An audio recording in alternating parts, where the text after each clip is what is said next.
சோனு அவளோட பொண்ணு லில்லி 2 காகங்களும் ரொம்பவே சந்தோஷமாக வாழ்ந்து வந்தாங்க. அம்மா, இன்னும் கொஞ்ச நாளில் கோடைக்காலம் முடிய போகுது. ஆனால் இந்த வருஷம் நான் சுவையான மாம்பழமே சாப்பிடல. நீங்கள் எவ்வளவோ மாம்பழம் எனக்கு சந்தையில் வாங்கி கொடுத்தீங்க, ஆனால் எந்த மாம்பழமும் சுவையாகவே இல்லை. லில்லி, நீ கேட்டேன்னு சொல்லி இந்த சந்தையில் விற்கிற எல்லா கடையில் இருக்க மாம்பழமும் வாங்கி கொடுத்துட்ட. நீ எவ்வளவு மாம்பழம் கொடுத்தாலும் அது சுவை இல்லைன்னு சொல்லுற. நான் இதுக்கு என்ன பண்ணுறதுனே எனக்கு ஒன்றும் புரியலை. சரி, நான் என்னுடைய தோழி மேகி கிட்ட இதுக்கான தீர்வு என்னன்னு கேட்டு உனக்கு சொல்லுறேன். அந்த காட்டில் மாமரம், ஆப்பிள் மரம், கொய்யா மரம், எல்லா மரங்களும் ரொம்பவே மகிழ்ச்சியாகவும் சிரித்த முகத்தோடவும் இருந்தது. அந்த மரங்களுக்கு பக்கத்திலேயே ஒரு தாய் எலுமிச்சை மரமும் அதனுடைய பையன் எலுமிச்சை மரமும் இருந்தது. அந்த தாய் எலுமிச்சை மரம், ஐயோ, எனக்கு யாராவது உதவி பண்ணுங்களேன், என்னுடைய தலை ரொம்ப பாரமாக இருக்குது அப்படின்னு அந்த எலுமிச்சை மரம் தினந்தோறும் அழுதுகிட்டே இருந்தது. ரொம்ப காலம் இப்படியே போயிட்டு இருந்தது. ஒரு நாள் அப்படி தான் சோனு அவளுடைய லில்லியை காட்டுக்கு கூட்டிகிட்டு போகலான்னு முடிவெடுத்தா.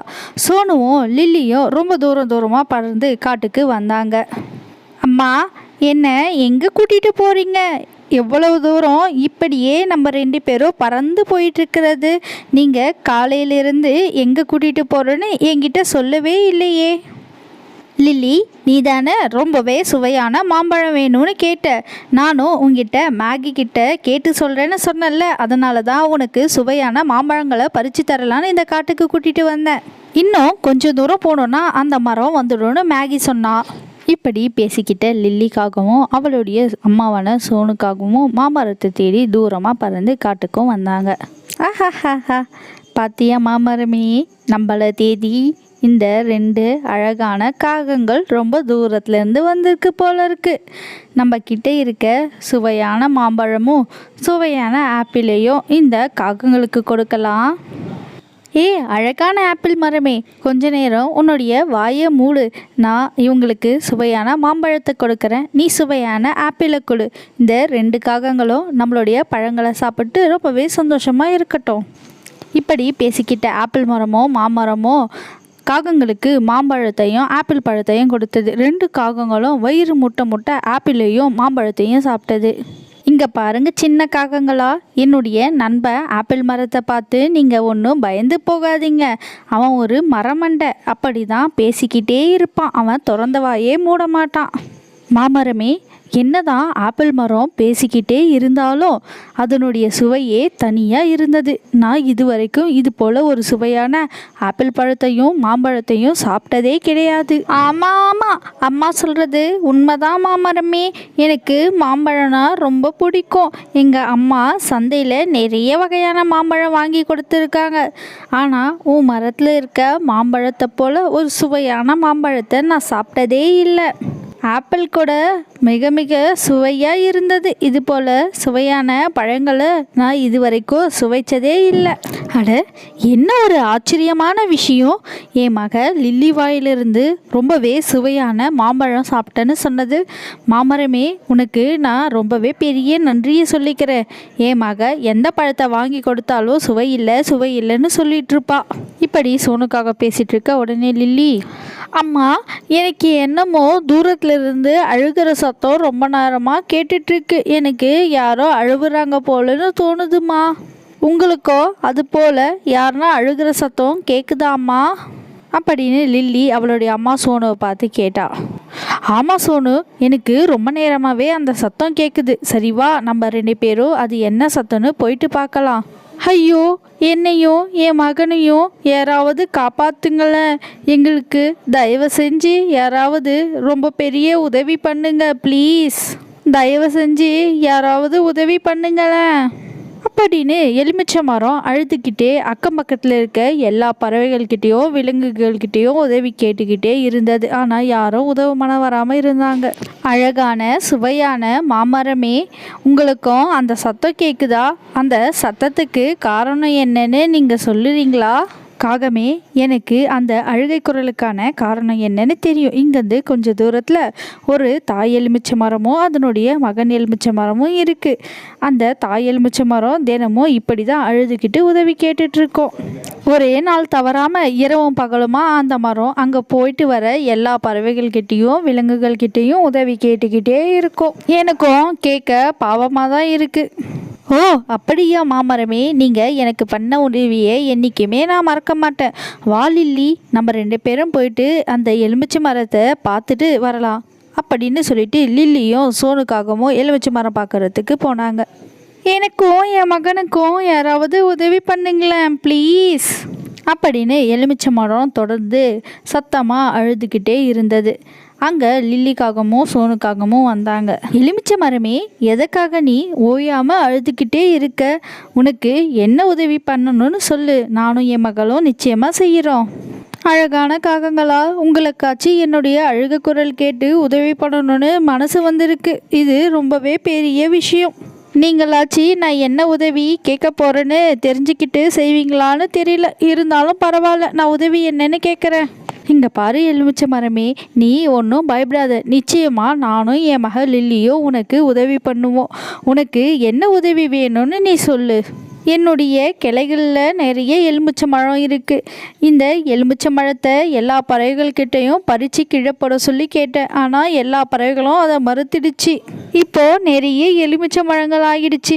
இதனால் என்னுடைய தலை ரொம்பவே பாரமாக இருக்குது. என்னால் மூச்சு கூட விட முடியல. ரொம்ப கஷ்டமாக இருக்குது. நீங்களாவது இந்த எலுமிச்சை மரங்களை பறித்து கீழே போடுங்களேன் ப்ளீஸ் அப்படின்னு எலுமிச்சை மரம் அந்த 2 காகங்களையும் பார்த்து கேட்டது. அதுக்கு எலுமிச்சை மரமே, இந்த வழியில் நிறைய பறவைகள் போயிருப்பாங்க. உனக்கு ஒரு பறவை கூடவா உதவி பண்ண மாட்டேன்னு மறுத்துட்டாங்க? ஆமாம் காகமே, இந்த வழியா ஒரு குருவி வந்தது. அதுக்கிட்ட நான் இந்த பழங்களை பறித்து போட சொல்லி உதவி கேட்டேன். அதுக்கு அந்த குருவி, இங்கே பாரு எலுமிச்சை மரமே, நீ சும்மா கண்ணீர் வடிச்சிட்டே இருக்காத. உன் தலையில் நிறைய முள் இருக்கு. இப்போ நான் எலுமிச்சை மரம் பறிக்கிறதுக்கு உன் மரத்து மேலே ஏறினேன்னா அந்த முள்ளெல்லாம் என் காலில் குத்தி என் காலு மொத்தம் புண்ணா போயிடும். அதனால் நிச்சயமாக என்னால் உதவி பண்ண முடியாது. எனக்கு இன்னும் 4 நாளில் கல்யாணம் வேற இருக்குது. நீ வேறு யார்கிட்டயாச்சும் உதவி கேட்டுக்கோ. நான் கேட்டதுக்கு அந்த குருவி அப்படி சொல்லி என்கிட்ட மறுத்திடுச்சு. அதன் பிறகு ஒரு நாள் இந்த வழியாக ஒரு சிட்டுக்குருவி ஒன்று வர்றதை நான் பார்த்தேன். அந்த சிட்டுக்குருவிக்கிட்டையும் நான் உதவி கேட்டேன். அழகான குருவியே, நீயாவது என் தலை மேலே இருக்க எலுமிச்சை பழங்களையும் இலைகளையும் பறித்து கீழே போடு.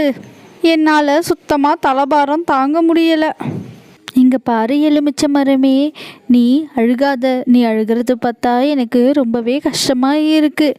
நான் ரொம்பவே சின்ன குருவி. என்னால் உன்னுடைய தலை மேலே இருக்க எலுமிச்சை பழங்களை பறிக்க முடியாது. உன் தலை மேலே இருக்க முள்ளெல்லாம் என் காலில் குத்திடும். அதன் பிறகு என்னுடைய அம்மா இந்த காட்டில் இருக்க எல்லா இடத்துக்கும் சுற்றி பார்க்க அனுப்பவே மாட்டாங்க. தயவு செஞ்சு நீ வேறு யாருக்கிட்டையாச்சும் உதவி கேட்டுக்கோ இப்படி சொல்லி அந்த சின்ன குருவியும் மறுத்திடுச்சு.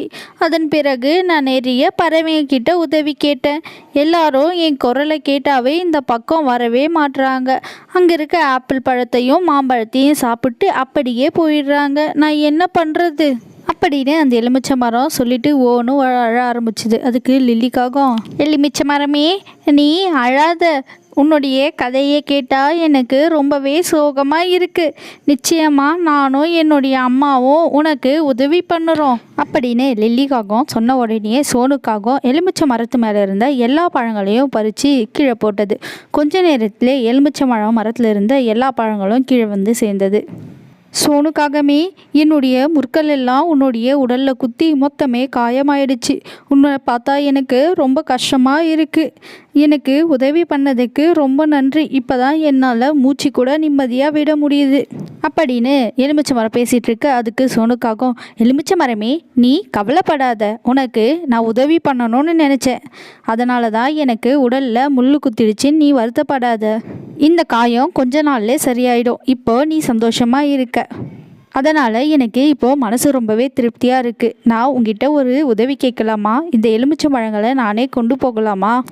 சோனு, இந்த பழங்களை யாருமே விரும்பி சாப்பிட மாட்டாங்க. ஆனால் நீ கொண்டு போகலாமான்னு கேட்குறேன். நிச்சயமாக இங்கே இருக்க எல்லா எலுமிச்சை பழங்களையும் நீ கொண்டு போகலாம். உனக்கு இன்னும் பழங்கள் வேணும்னாலும் என்கிட்ட இருந்து எடுத்துக்கலாம்.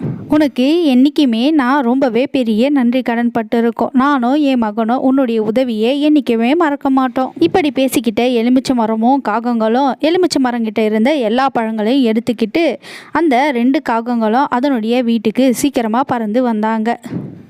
அம்மா, இந்த எலுமிச்சை பழங்களை வச்சு நீங்கள் என்ன பண்ண போகிறீங்க? இந்த பழம் ரொம்பவே புளிப்பாக இருக்கும். இதை நம்மளால் சாப்பிடக்கூட முடியாது. இதை வச்சுக்கிட்டு என்ன பண்ண போகிறீங்கன்னு எனக்கு ஒன்றுமே புரியல. அவ்வளோ தூரம் முதுகு மேலே வேற சுமந்துக்கிட்டு வந்தீங்க. லில்லி, இந்த பழங்கள் ரொம்பவே புளிப்பானது தான், நான் அதை ஒத்துக்கிறேன். ஆனால் இந்த பழங்களுடைய அருமை யாருக்குமே இங்கே இருக்கவங்களுக்கு தெரியலை. இதில் விட்டமின் சி சத்து ரொம்பவே அதிகமாக இருக்குது. இது உடலுக்கு ரொம்பவே நல்லது. இந்த பழங்கள் புளிப்பாக இருந்தாலும் இதுக்கு தேவையான சீனி போட்டு ஜூஸ் ஆக்கி கோடை காலத்தில் குடிச்சனா உடலும் ரொம்பவே ஆரோக்கியமாகவும் இருக்கும், ரொம்பவே திருப்தியாகவும் இருக்கும். அதனால் நான் இந்த பழங்களை வச்சு ஜூஸ் வியாபாரம் பண்ணலான்னு இருக்கேன். பரவாயில்லையேம்மா, இது ரொம்பவே நல்ல யோசனையாக தான் இருக்குது. இந்த கிராமத்தில் எந்த பறவைகளும் இது போல் ஒரு பழ ஜூஸை விற்றதே இல்லை. நிச்சயமாக நமக்கு நல்ல பணம் வரும்னு நினைக்கிறேன். நமக்கு நிறைய பணம் வரும்போது நம்ம வீட்டை புதுப்பிக்கலாம்.